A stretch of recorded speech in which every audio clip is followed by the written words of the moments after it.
Well, thank you very much. Hello, Syracuse. If you have a seat, take it. If you don't, I'd probably leave. Shawnee, thank you for that introduction and for representing your sisters and brothers, the IBW. One of the reasons I'm standing here is because of the IBW, not a joke. They endorsed me early on, and along with, quite frankly, every other union in America, and we came along. I made a promise, and I'm keeping it. I'd be the most pro-union president in American history, and I'm going to make sure that happens. Simple reason for that. You know, the middle class built this country, and unions built the middle class. We used to say in the Senate, excuse the point of personal privilege, though I'd like to introduce some of my family and friends, and I don't know where they are right now, but my, you know, I married a beautiful woman from Skaneateles Lake, was at Syracuse. I met her on spring break and fell head over heels in love with her, and gave up a starting job on the football team in Delaware to come up every weekend because I couldn't stay away from her. And her brother Michael is here. Where's the family? There they are, back there. The Hunter family is here. Daughter Maureen and Greg, and the children Gillian and Gregory, and Nancy Hunter and her daughter Jess, my brother-in-law Johnny's wife and daughter, and as well as one of Bo's best buddies, Andy Grote, and an old friend who's here. I excuse this again, as used to say in the Senate, a point of personal privilege. But just like coming home, man, coming home. Molly and her brother, Jimmy Crean. And the president of Syracuse University and the dean of the law school, who probably I wouldn't get in these days, although I went there on a scholarship. And Mayor Walsh, Ben, thank you, County Executive McMahon. It's good, you know, it's good to be in a place that means so much to me, and that means so much to our country with the project we're here to celebrate today. Governor Hochul, thank you for the passport into the state. Appreciate it very, very much. You've been a great partner to me and a great leader for the state. You saw an opportunity to attract more semiconductor supply chain businesses, and you signed a law to make New York even more welcoming. We were down in Poughkeepsie not long ago, a little outfit called IBM, spending $20 billion investing in incredible jobs, attracting companies, creating jobs. A century ago, this region was the heartland of manufacturing. And when I was up here as a law student, you had Kodak, Corning, General Electric. Governors always believed it could be that way again. She thought that would be the case, and the region is poised to lead the world in advanced manufacturing. Not a joke. Poised to lead the world.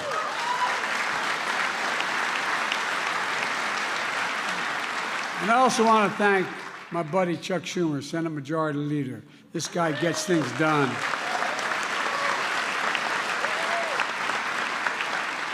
And close to a hometown girl, a senator from upstate New York, Kristen Gillibrand. She gets things done. I learned a long time ago, when Kristen calls and asks something, just say yes. just do it right away, because you're going to do that anyway. So, good being with you, kids. And look, it's a hell of a delegation. I think it's one of the best delegations in the country, and Chuck is a great majority leader. Getting big things done. And we wouldn't be here today. It's not hyperbole. We wouldn't be here today without him. And Kristen's, as I said, hometown here in upstate New York. She's a fighter for families in this area. And you'll be hearing from all these folks in a minute. But Congressman John Katko, where's John? Johnny? Stand up. John is a Republican, and I like him a lot. I like him a lot. John, I've been in the Congress for a long time, and we used to have, this is how we used to be. We used to work together like you've worked together with me and with the delegation. Thank you very much. I'm quite frankly a little sorry you're leaving. And thanks for what you've done. And thanks for the passport into your district. I appreciate it. And thanks for reaching across the aisle to support the CHIPS and Science Act, which this guy wrote right here. We'll talk about that in a minute. You know, and we also have one of the leading members of the United States Congress, Chair of the House Intelligence Committee, Adam Schiff. He came all the way from California just to see Chuck. Where is he? There he is. Good to see you, Adam.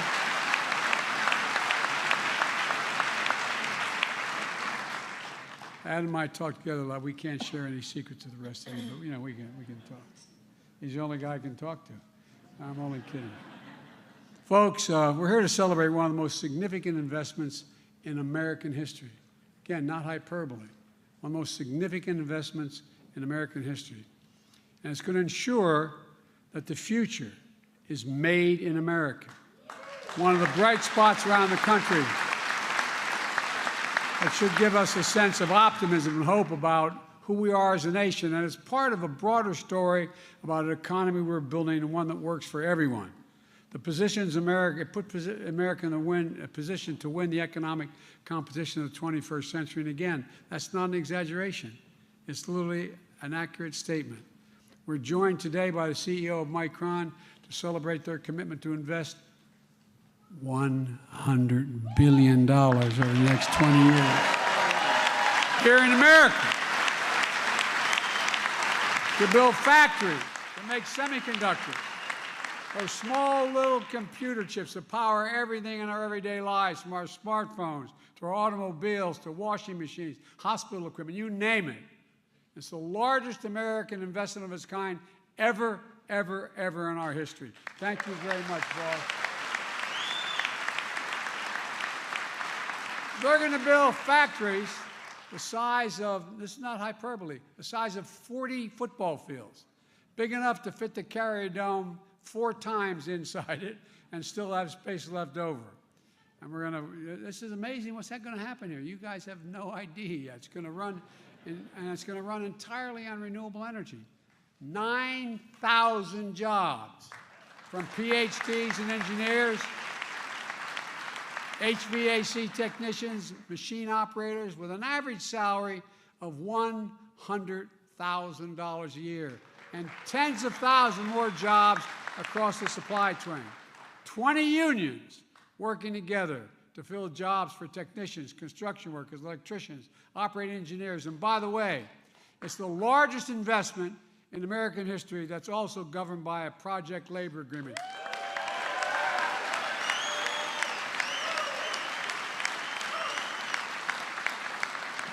That's a fancy way of saying union. Union, not labor, union. They ensure that the major projects are handled by well-trained, well-prepared contractors, subcontractors, and highly skilled workers. These agreements make the construction a top-notch project because they're the best folks to do it. Their projects are on time, on task, and on budget.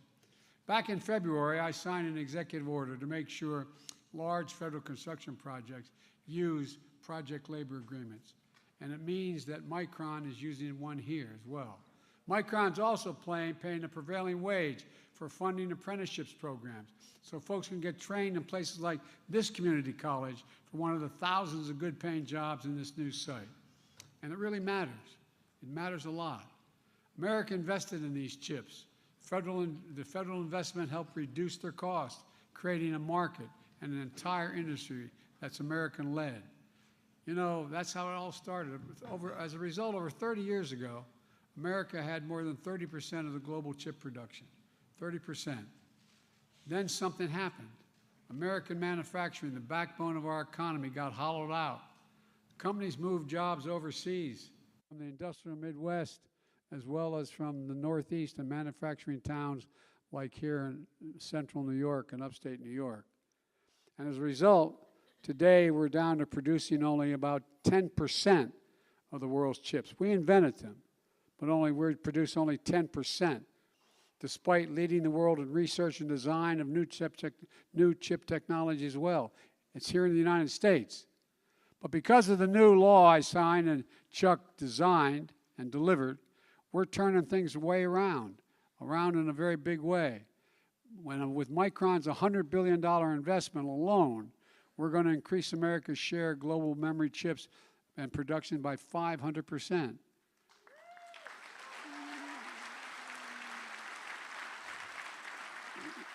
The company Intel in Ohio and other companies, including foreign companies, that are investing billions of dollars across America to make these chips here. And it matters to you all, no matter where you live. It matters a great deal. Making these chips in America is going to help lower the cost for families looking to buy a car, to replace your washing machine, get a new cell phone. It also helps companies outcompete the rest of the world. And I've heard from Xi Jinping that he's a little concerned about that. No, I'm not joking. It's not, as I told him, it's not about conflict, it's about competition. And we're back in the game. We're competing again in a big way. Think about it this way. IBM needs these chips to build the fastest quantum computers ever built in the world in Poughkeepsie, New York. Instead of relying on chips made overseas that could be delayed because of a pandemic or some other global supply chain issue, they can get their chips in a few hours. It's a game changer. You know, where is it written? Where is it written that the United States of America can't be the manufacturing capital of the world? Think about this. No, I mean it sincerely.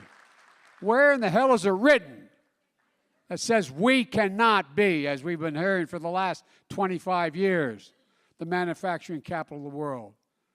This country lost over 180,000 manufacturing jobs under the last guy that had this job. We've created 700,000 manufacturing jobs on my watch, adding manufacturing jobs at a faster rate than in 40 years.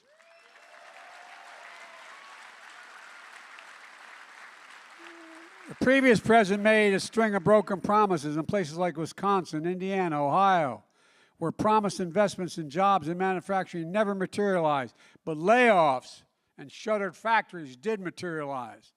On my watch, we've kept our commitments.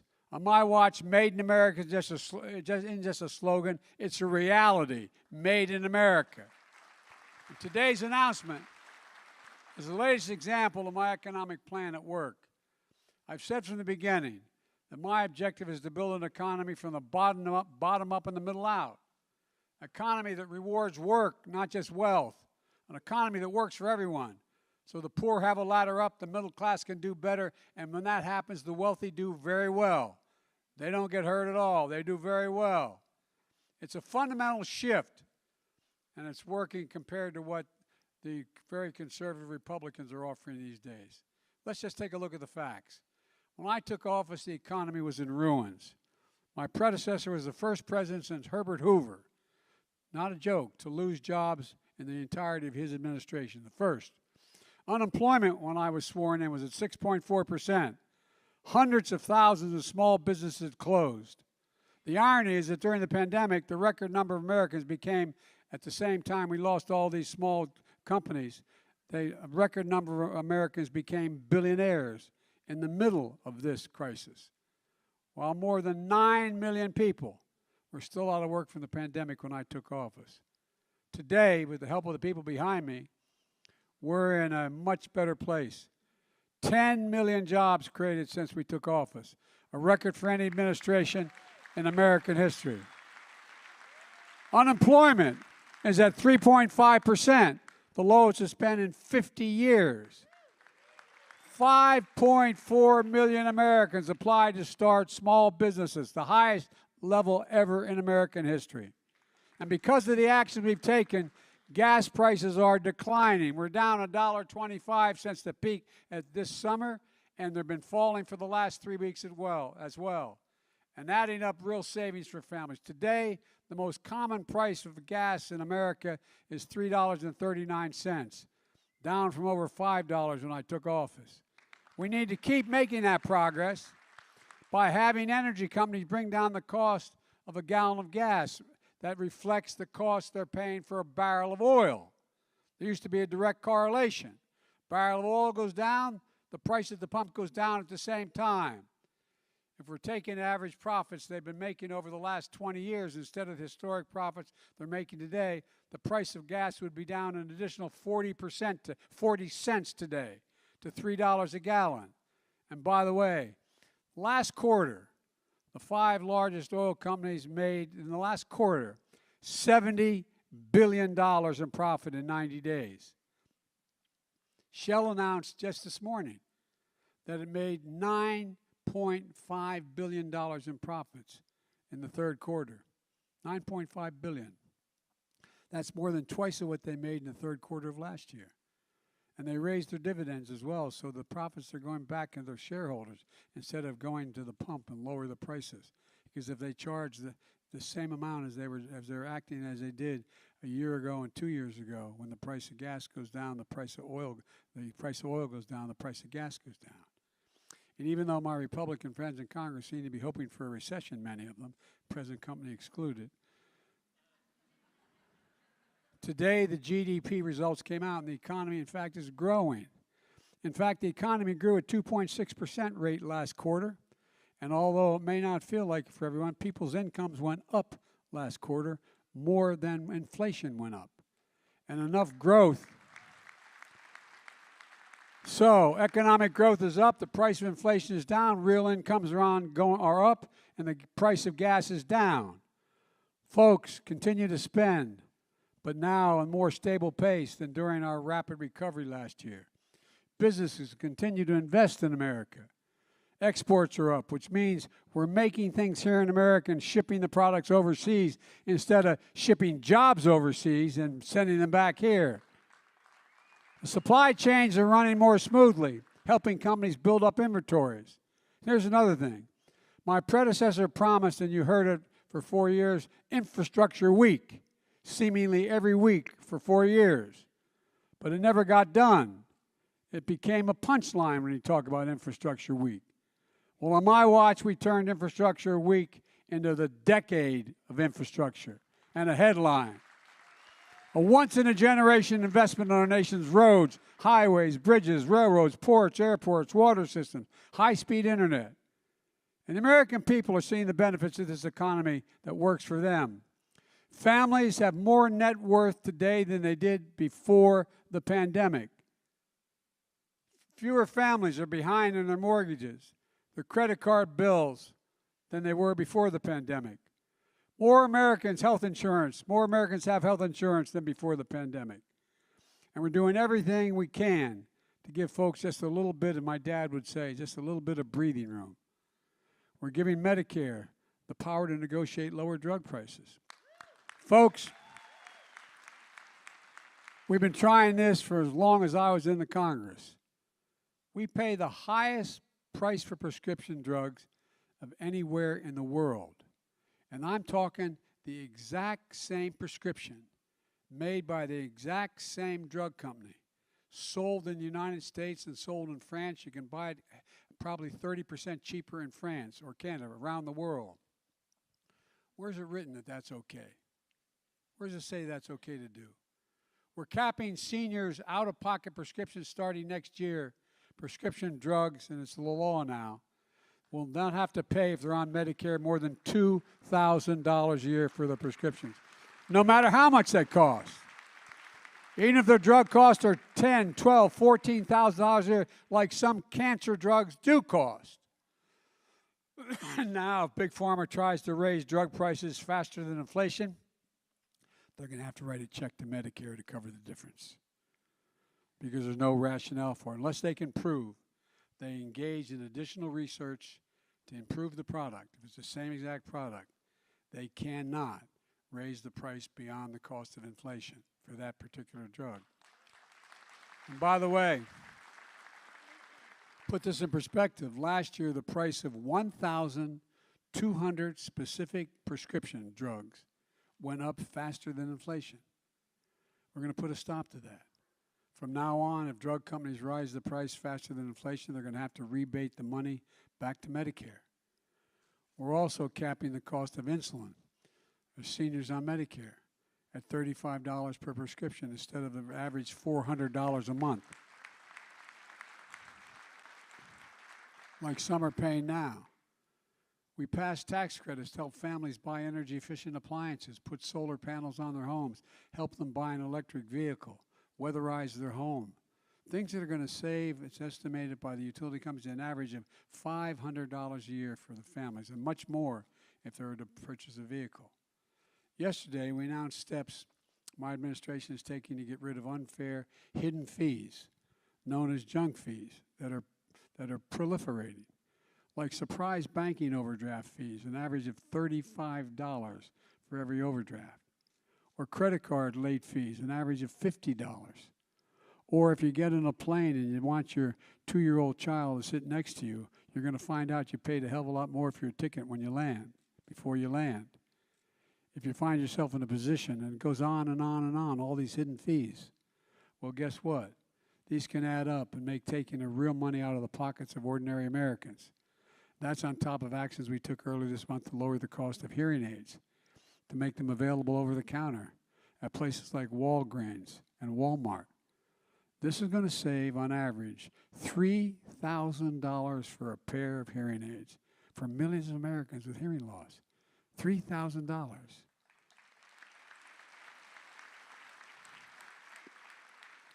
I took action to ease the burden of student debt for millions of working and middle-class families. Average income, $70,000 a family, recovering from the pandemic. My friends on the right, they criticize the move. But I'm never going to apologize for helping working and middle-class families as they recover from the pandemic. Especially not to those same folks who voted for a $2 trillion tax cut before I got in office to give away that mainly benefited wealthy Americans and the biggest corporations. Not a penny of it paid for. And we're doing all this by reducing the deficit at the same time. I don't want to hear about big spending Democrats creating the deficit. Let me give you the facts. The very deficit reduction that my Republicans voted against when they opposed the Inflation Reduction Act. This year, the deficit under our leadership is falling by $1.4 trillion. Let me say it again. This year alone, the deficit is down $1.4 trillion. In my first year in office, the deficit fell one year by $350 billion. Ladies and gentlemen, the largest ever one-year cut in American history on the deficit, cut the deficit in half. As I said, this follows a historic drop of $350 billion last year. And we're going to reduce the deficit by another $250 billion over the next decade. Why? A big part of that is because corporations are finally going to have to pay something. 15% minimum tax. You know, in the year 2000, 55 corporations made $40 billion. God love them, as my mother would say. But they paid zero in federal tax. Zero in federal tax. So guess what? The Inflation Reduction Act, we made sure they have to pay a minimum of 15%. That's less than you guys pay as union members in your tax. That's less than school teachers, firefighters, cops pay. But that 15% increase in the minimum tax is going to make sure we're in good shape for a long time here. That's all in stark contrast to Kevin McCarthy, Republican leader of the House of Representatives, and his fellow MAGA Republicans who say their number one priority is to do the following. And they've said it publicly. By the way, if I had asked you, and we were just walking down the street, saying, can you tell me what the Republican platform is? What they're for? I'm not joking. I'm being deadly earnest. Like I said, I've been around a long time in public life. Republicans usually always have platforms. Say, this is what we're for. Well, they can't tell you what they're for, but they'll make sure they'll tell you what they're against. They're going to give the power we just gave to Medicare to lower drug prices back to Big Pharma to raise prices instead. The cap on the $2,000 cap on prescription drugs for seniors, gone, if Kevin has his way, McCarthy. $35 a month cap on insulin for diabetes for seniors, gone. Savings on health care premiums, $800 a year for literally millions of Americans under the Affordable Care Act, gone. And of course, they're still determined to repeal the Affordable Care Act overall, which would mean that tens of millions of Americans with pre-existing conditions who can't otherwise get insurance will lose even that insurance because they have a pre-existing condition. These protections are gone as well if the Republicans get their way, if Kevin gets his way and the Republican Congress. Tax credits to lower energy bills, gone. Corporate minimum tax, gone. Under the Republican plan, some big corporations are going to go back to paying zero again. That's the plan. I would argue it's reckless and irresponsible and will make inflation worse if they succeed. And then they're coming after Social Security. Now, it sounds like, there's Biden, that's typical Democrat saying Republicans are after Social Security. This is the one thing they've said out loud. They've written it down on pieces of paper. Senator Rick Scott, the Republican from Florida, who's in charge of getting Republicans elected to the Senate, has a plan that's laid out. You can look it up. You can, as I used to say, you can Google it. The plan that Congress will give Congress a chance to cut Social Security, Medicare every 5 years. Every 5 years it's going to be up on the ballot. Either gets voted on or gets lost. Every 5 years. It's no longer, there's no such thing as a permanent plan. Every 5 years, you've been paying your Social Security since you were 16 years old on your first paycheck. Senator Ron Johnson, the senator from Wisconsin, he thinks that's taken too long. He wants it done every year. Every year, Social Security and Medicare are in the chopping block, every single year. And now they put forward a real ticking time bomb for the country. You're going to hear a lot more about it. Republican leadership in the Congress has said, they made it clear, that if they don't get their way, if I don't vote to shut down, if I don't vote to reduce Social Security, Medicare, if I don't support that, they're going to shut down the government, refuse to pay America's bills for the first time in American history, to put America in default. Again, read this. That's what they're saying. Unless we yield to the demands to cut Social Security and Medicare, they're determined to cut Social Security and Medicare, and they're willing to take down the economy over it. There is nothing that would create more chaos or do more damage to the American economy than that happening, if it were to happen. Let me close with this. It's been a rough few years for a lot of people I grew up with, hardworking Americans. For a lot of families, things are still tough. But there's some bright spots out there where America is reasserting itself. I've asked CEOs, including Micron and CEOs of many other countries, the following question. When I spoke to the Business Roundtable, spoke to the Chamber of Commerce, National Chamber of Commerce. When the United States government decides to invest considerable resources in a new industry that we need to build up for our national security and economic well-being, does that encourage or discourage companies from getting in the game? The overwhelming answer is it encourages them to get in the game. Federal investment and tracks private sector investment, particularly in those things we need badly. Our national security depends on us having access to the most modern computer chips in the world. It depends on it. One of the things I've been able to do, and I make no bones about it, because of with Russia's activities, we have curtailed their ability to access some of this stuff. And guess what? They're not able to rebuild those devastating weapon systems to take out those civilians in Ukraine as well. Not a joke. It makes a big difference. These things matter. They matter a great deal. And it creates jobs and it creates industries. It demonstrates we're all in this together. And that's what today's all about. I've never, and I mean this sincerely, I've never been more optimistic in my life about America's future. I mean it sincerely. Not because I'm president, but because we have entrepreneurs and people who know what they're doing to lead us to in a completely different era in terms of the kinds of technologies we need, like this man right here. Because I look out at the younger generation. It's the best educated generation, the least prejudiced, the most engaged, and the most least self-serving generation in American history. And look, I hope you feel what I feel standing here today. Pride. Pride in what we can do when we do it together to build a better America. Proving it to everyone, proving to the world that our best days are ahead of us.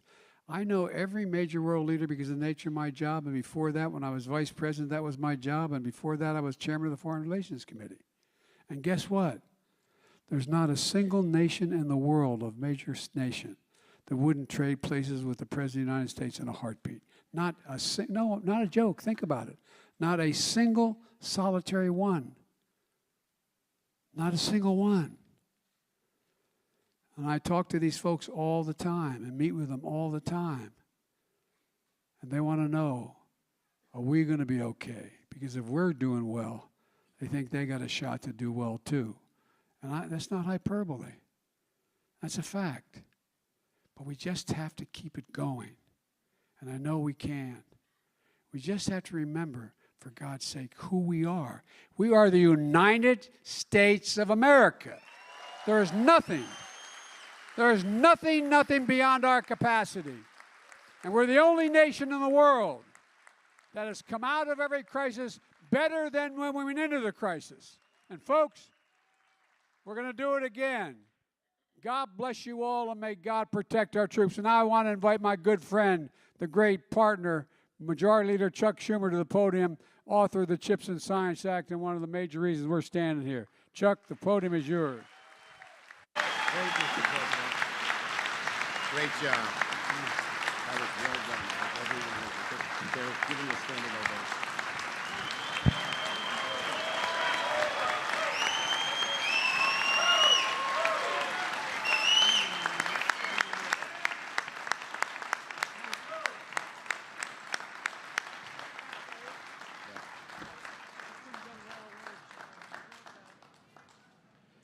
Well, what a great speech. Does that show what the America we stand for is? Absolutely. Thank you, President Biden. And it's my distinct honor to welcome you back home to Syracuse. Your history in Cuse is no secret, dating back to SU days many years ago. But today, your legacy here is secured forever.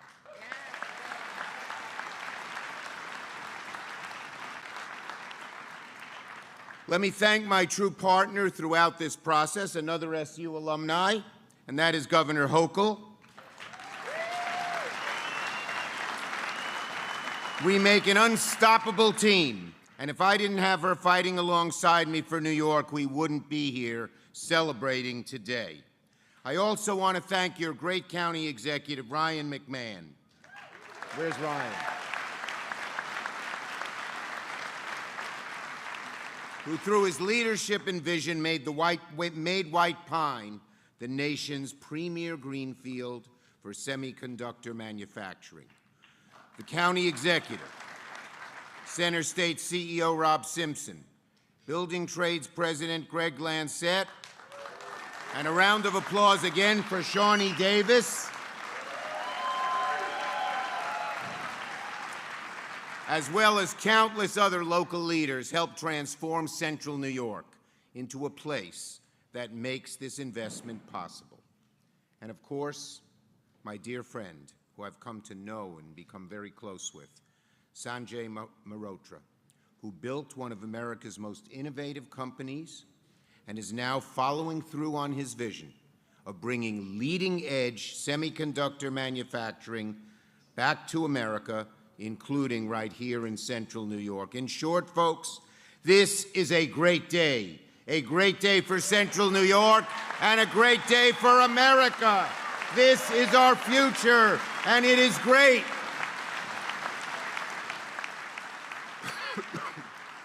If there's a word to describe this moment, it's transformational. Transformational. Transformational can describe now what is happening here in Syracuse, in upstate New York, and in America. This is the largest private investment in New York history, the largest private investment in the nation, right here in Central New York. 50,000 New York jobs, enough to fill every seat in the JMA Dome, where Cuse is going to beat Notre Dame this week.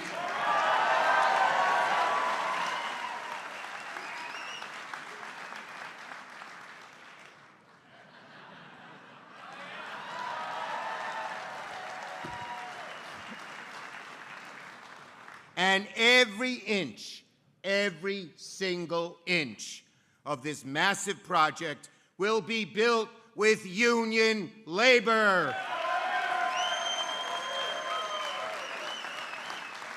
When I wrote this bill, I told the CEOs, yeah, we want to help you. Yeah, we want to bring you back. Yeah, we don't want those plants going to China or Germany or anywhere else, but we're not going to do it unless we do it all with union labor, plain and simple. So getting this done has been a passion of mine, yes. I feel so fervently, so strongly about it. It's why I worked so long, so hard, so persistently for the last 3 years to author and pass the bipartisan CHIPS and Science Bill and bring Micron to Central New York. To the innovators, to the job creators, to the workers that witnessed the slow erosion of semiconductors, we will bring these jobs back to our shore and finally, once and for all, end our dependence on foreign-made chips.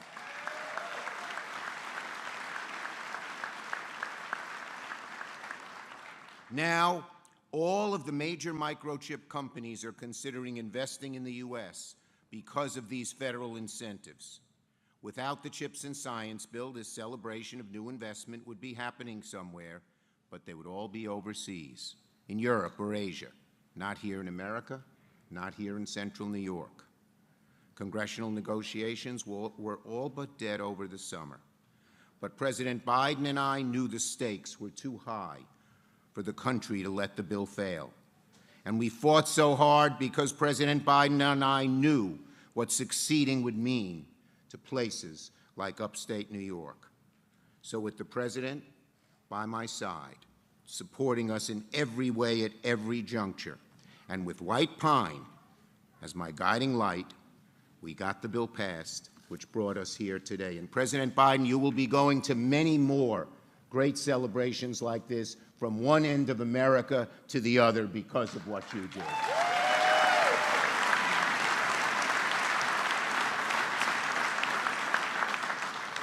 And the bottom line is, as the President outlined, there's a real difference between the two parties, folks. This was a bipartisan bill. I give my Republican colleagues, Congressman Katko and others, credit for joining us. But make no mistake about it, it was only because there was a Democratic majority in the Senate, in the House, and a Democratic president. If McConnell was leader, this bill never would have seen the light of day, and we would not be here today.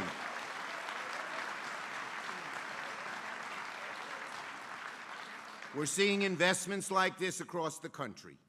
And as I said, it will revitalize not only Syracuse, not only upstate New York, but Ohio, Georgia, Arizona, so many more places. And our children, our grandchildren, will benefit long-term from the investments Micron is making in the community, with jobs, with a future that every parent dreams of for their children. A $500 million community investment fund, and hiring and contracting commitments that will ensure these good-paying jobs go to the people, veterans, minorities, women, rural residents, and neighborhoods that need them most of all. So all of Central New York, not just some, but all, will benefit. That's how the bill was written. That's how the plan was written. It will give people of all ages, of all walks of life, from the dad looking to upgrade his career in manufacturing, to the little girl who dreams of being an engineer. It will give them all the education, the training, the support they need to build a life here in the community they grew up in and love. Just think of what this means. The chips that power nearly every aspect of our daily lives, our economy, our national security, will be made in America by upstate New Yorkers. So yes, in conclusion, my friends, Syracuse has always been part of President Biden's history. But now, thanks to the President's leadership, Mr. President, you have changed Syracuse's history forever. So this is a great day for upstate New York, a great day for America. Thank you for celebrating the future here today with us. God bless you. God bless America.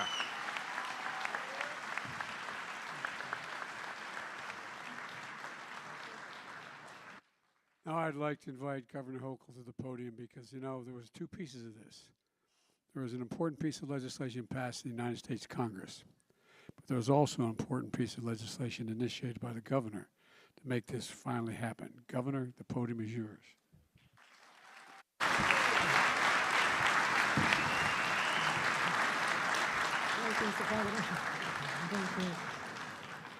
Good morning, Central New York. No, it's afternoon, isn't it? Just seeing if you're awake. I know some of you have been here since this morning, and I appreciate your patience. I just catching it, see if you're paying attention here. It is so fabulous to be here. I have waited for this day for so long, and I'm so grateful to have extraordinary partners, people in the private sector, labor community, and in government. And that does start with our very own, once a resident of Syracuse, New York, when he was a student at the law school, our president, President Joe Biden. I want to thank him for coming to town, not for a law school reunion, but a reunion of upstate with the glorious past of its manufacturing legacy. That's what the reunion is going on right here today. And then we've waited our lives for this. We have waited such a long time to finally have that sense of hope again, and it happened again. And I want to thank the president and Majority Leader Chuck Schumer. If he had not been the Majority Leader, we would not be sitting here today, I guarantee that. We needed the Democrats to get this over the finish line, and I do thank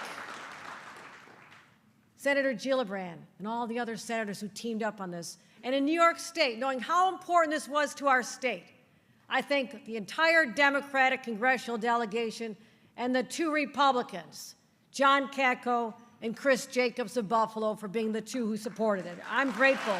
I'm grateful you stood up. I'm grateful at least you stood up. And Sanjay Mehrotra, I cannot believe the relationship that we've had just over this last year. Our shared values and how we can work together, the private sector and government, saying we can work together to just build and energize a community that had been forgotten for so long. I know you're doing this because you want to continue to be the world's greatest manufacturer of semiconductor chips, and you will be, and you're going to do it here. But what you have done to my community, to my state, is something I will go to my grave grateful for, because you transformed a state that for a while had given up believing in itself. So Sanjay, to you and all your partners at Micron, everybody from Micron, we love you. We're so grateful you're here. You've been extraordinary.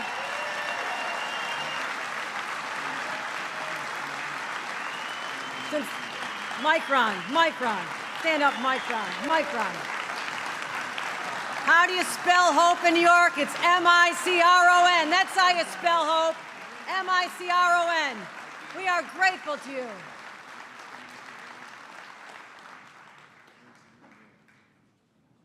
And I remember my first weeks as governor, just a little over a year ago.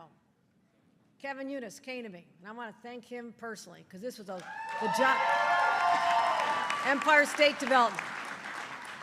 He said, we have an opportunity. There's these guys from Idaho, a company. They're going to look around the country for an opportunity to expand. I said, how big is this? It's the biggest deal in Americans' history. I said, really? Sounds a little big, Kevin. But I said, bring him into my office. Let's see what this is all about. So we had a meeting. We had a chance to talk about what I knew about upstate, because I'm from upstate.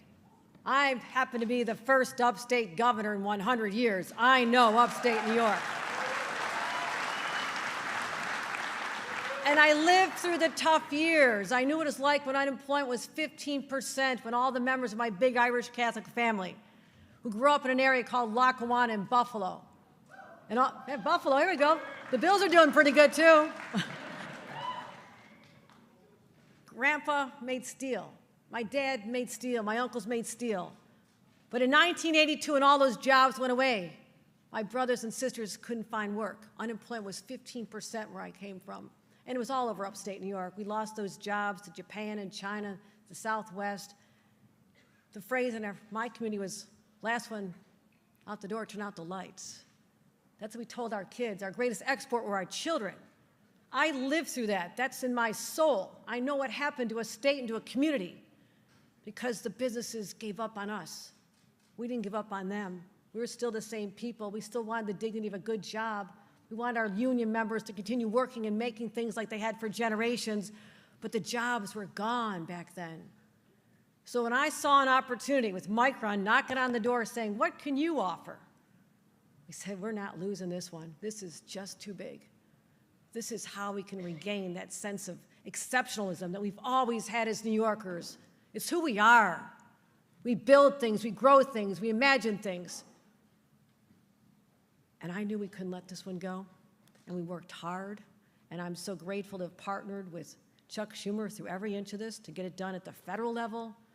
But once it was done at the federal level, that meant there'd be incentives for companies to come back from other countries, build the industry here in the United States. But what would lead them to New York?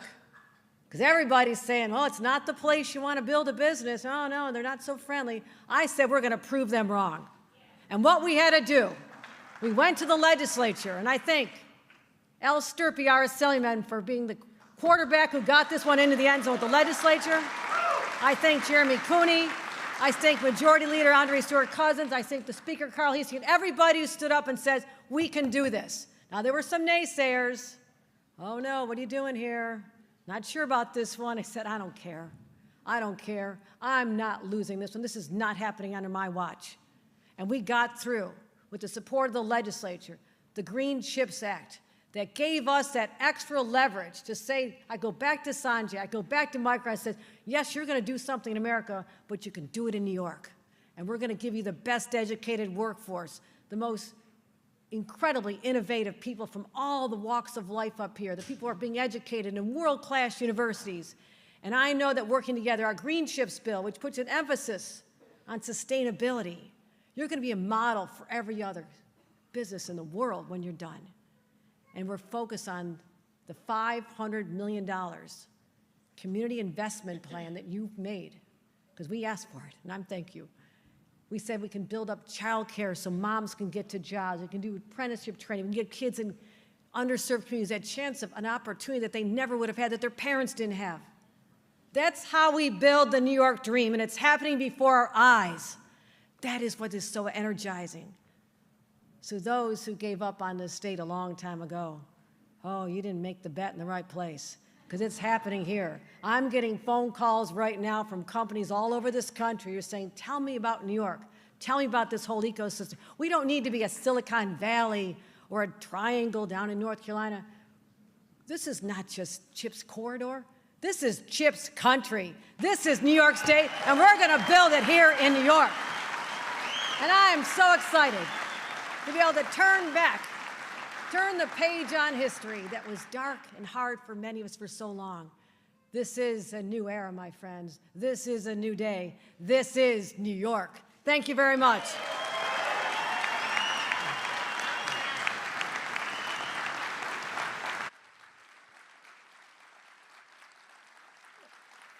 As you all can tell, one thing we lack from this delegation is enthusiasm. I want to introduce Senator Gillibrand now to bring her to the podium, but I want to make one comment that may not seem totally consistent with what we're doing. One of the reasons why women in America have an opportunity to serve in any capacity they have, including in the military, why we have department heads of entire United States Coast Guard and others, is because of this woman right here. So, Kristen, it's all yours.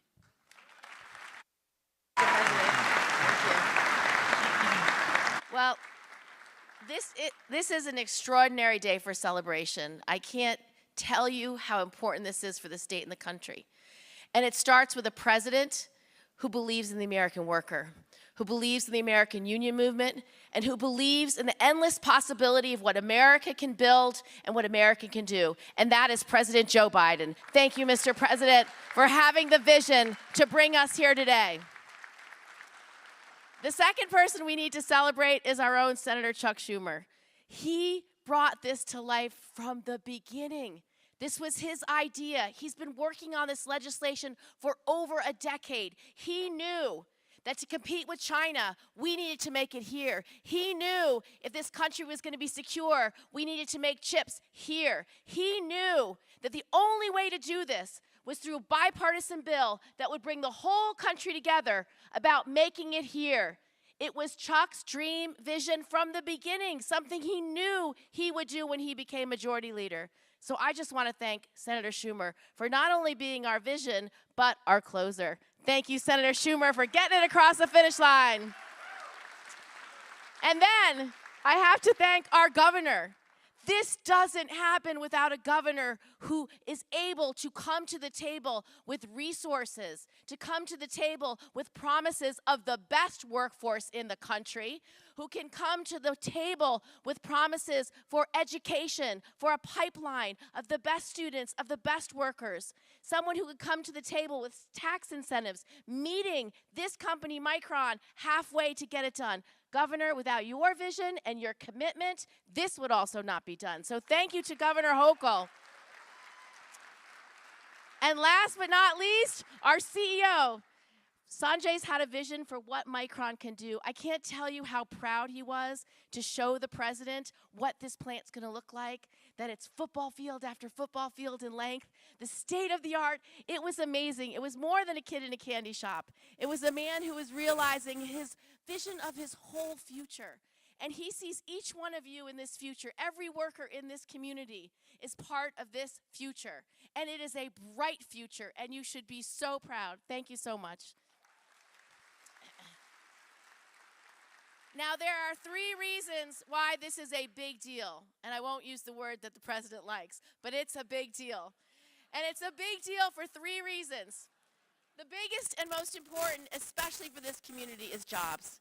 This is going to create tens of thousands of jobs over decades. This is not a small investment. This is a generational investment. And not just this generation, but the next 3. This is extraordinary for what it will do for central and upstate New York. It is extraordinary. And as the governor said, more companies will come. They will want to be part of this ecosystem. They will want to be part of this energy. They will want to be part of this success. The second reason this matters so much is national security. I sit on the Intelligence Committee and I sit on the Armed Services Committee. And when the Republicans did not want to fund this entire bill, several of us went to the SCIF to tell them, if you do not fund this now, we will not compete with China and we will not be able to keep this country safe. They understood and they got it done because of Senator Schumer's leadership. So this is the most important component to keep this country safe. Do not underestimate how important it is to be at the forefront of semiconductors, of AI, of quantum, and supercomputing. And this technology allows for all of that. Without it, we do not keep our country safe. And the last reason why this is so exciting is that it's hope. It's hope for the future. It's hope for tomorrow. It's for every kid sitting in the audience or watching this on television saying, I could be an engineer. I could be a mathematician. I can work at Micron. I can work anywhere. I can be the future of this country, the leader and the builder to see made in America once again right here in upstate New York.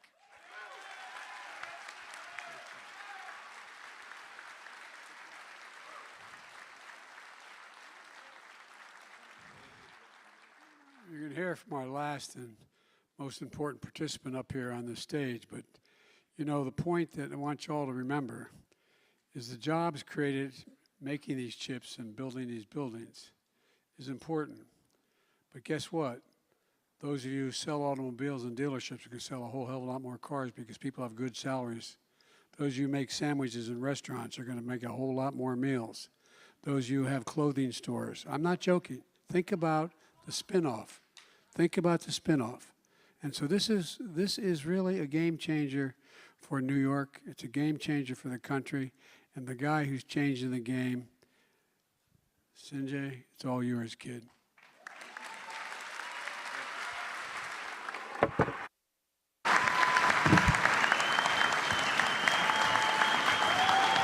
Thank you.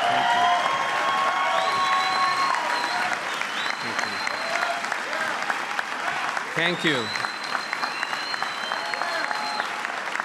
Thank you, Mr. President, for that introduction. Mr. President, I can tell you that as an immigrant and as representing 48,000 team members of Micron, this is really an humbling and a profound honor. We wouldn't be here today, Mr. President, without your vision and leadership on the CHIPS Act. You championed this so hard, not just for national security, not just for economic security, but what it means for the communities, for the workers who will make the world's most advanced memory chips.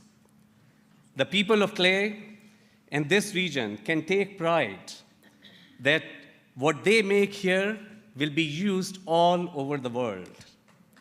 Thank you, Mr. President, for your leadership and for making this moment possible. And today we are celebrating the largest semiconductor manufacturing investment ever announced in the United States, an investment right here in the heart of New York.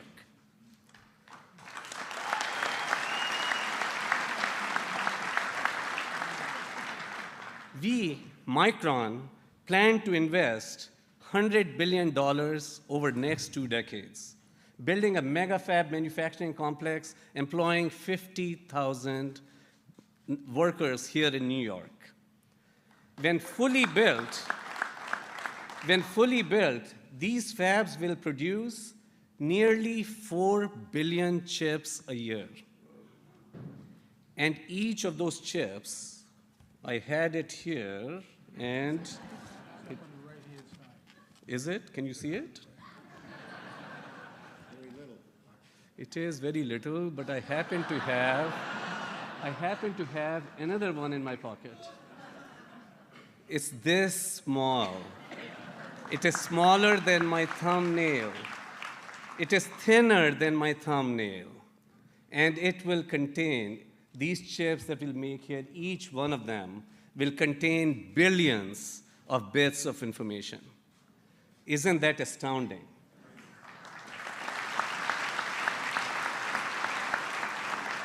The fabs that we built right here in Clay will be a critical part of Micron's global manufacturing network, creating leading-edge memory chips to be used in most demanding electronic applications worldwide, everywhere.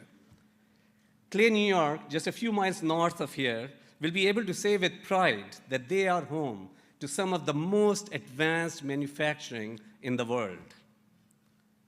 So why is memory so important? The semiconductors that we build, the memory chips, handle the information that makes modern computing so valuable. The data required for computing lives in the kind of chips that Micron makes. And the examples are all around us.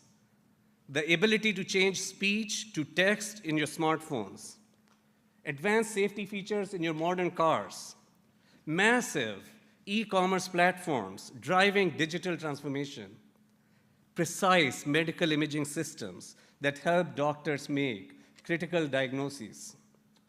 All of these applications and myriads more depend on fast, accurate data. And because memory makes access to data easy, it is at the heart of all of these technology applications today. Memory is also an essential component of critical infrastructure, including aerospace applications like next-generation radars, avionics, secure communications, and electronic defense systems. So I hope you understand why memory is so important. Memory really matters. Advanced computing systems require continual innovation in memory, and Micron teams lead the way.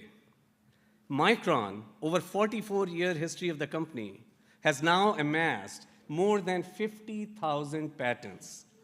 We are an innovation powerhouse.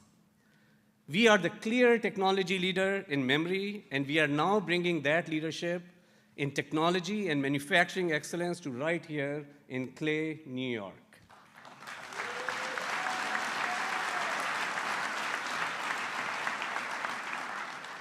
And the importance of memory is also underscored by the sheer size of the market. The total market for memory is expected to grow to more than $300 billion by the end of this decade. So it is obvious, to meet the growing demand for memory, new fabs need to be built. But not long ago, an investment of the scale that we have talked about today in the United States was not obvious at all. In fact, it was not even realistic. Over the last 30 years, foreign countries have incentivized businesses to transfer semiconductor manufacturing overseas. Without similar public-private government partnership here in the States, costs to build in the US versus overseas grew to as much as 45% higher. US sites were simply unable to compete effectively against these overseas incentives. But now, what we are doing, what many thought impossible just a few years ago, with the CHIPS Act, totally changes that. Now with CHIPS Act, we'll make the US and New York specifically a hub for leading-edge semiconductor manufacturing. This bill and what we are achieving because of it is reviving the belief that America can be a manufacturing leader.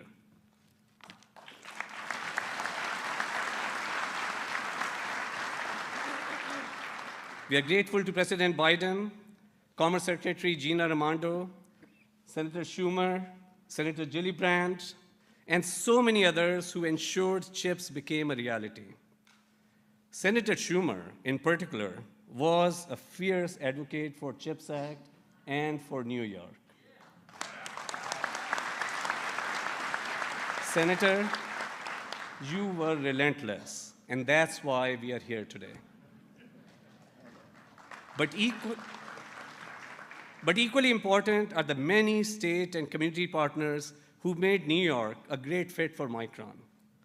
I'm appreciative to Governor Hochul for her vision and drive to create an incentive package led by the team at Empire State Development that is helping level the playing field. Governor, you were visionary, creative, strategic, firm, and yet fair.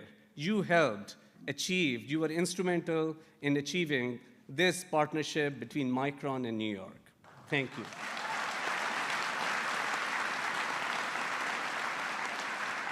And we also appreciate the hard work of so many here in the community who envision this future.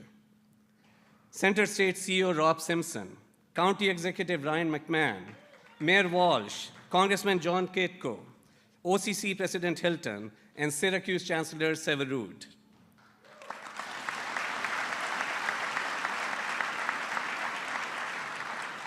Each of you have really been great partners, and we look forward to working with you as we move ahead. And we know New York will stand alongside us to ensure a successful partnership because we share common goals.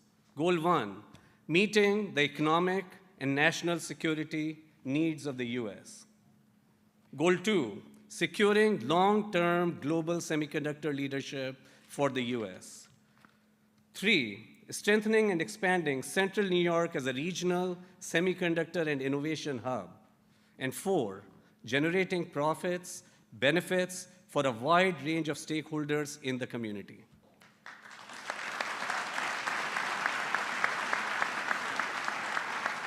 In New York, our alignment on these goals and your strong support has been critical to making this the best site for our new mega fabs here in Clay. And we are really excited about becoming part of your community here.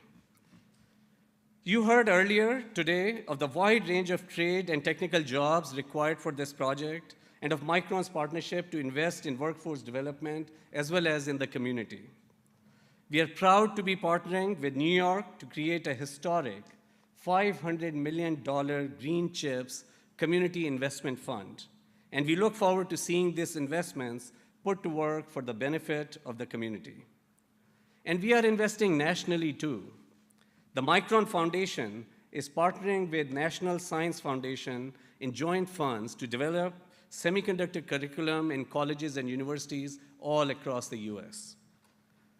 Of course, our partnership with New York would not be possible were it not for the leadership that Micron's tremendous global team of over 48,000 team members has delivered for the company. I'm really grateful to all our team members worldwide that do what they do every day for us, enabling our leadership today and our capability to launch this investment, this mega fab project here in Clay. In particular,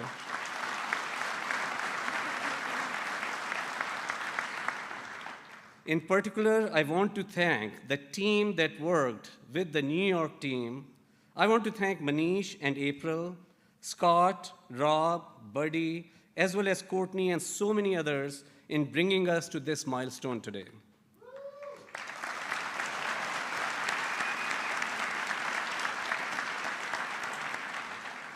I also want to thank Micron's exceptional board, who were an integral part of our final decision to select New York for this mega fab site. Lenny Hainsworth and Rich Beyer are here representing our board. I would now like to ask Rich, Lenny, and the Micron team to stand and please recognize this amazing team.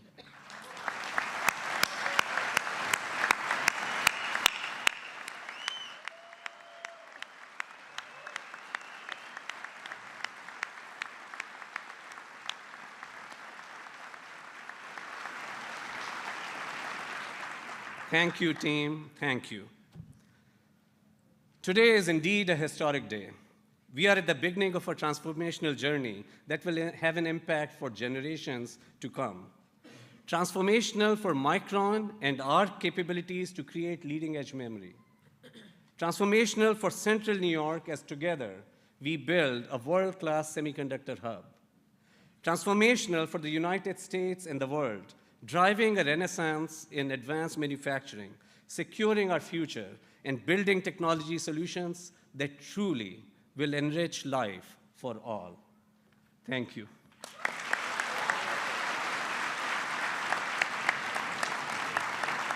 And now, thank you.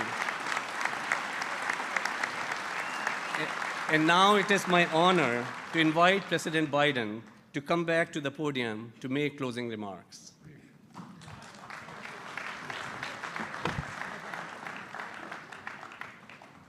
Very brief closing remarks. You're a very patient audience, but there's a lot to be excited about.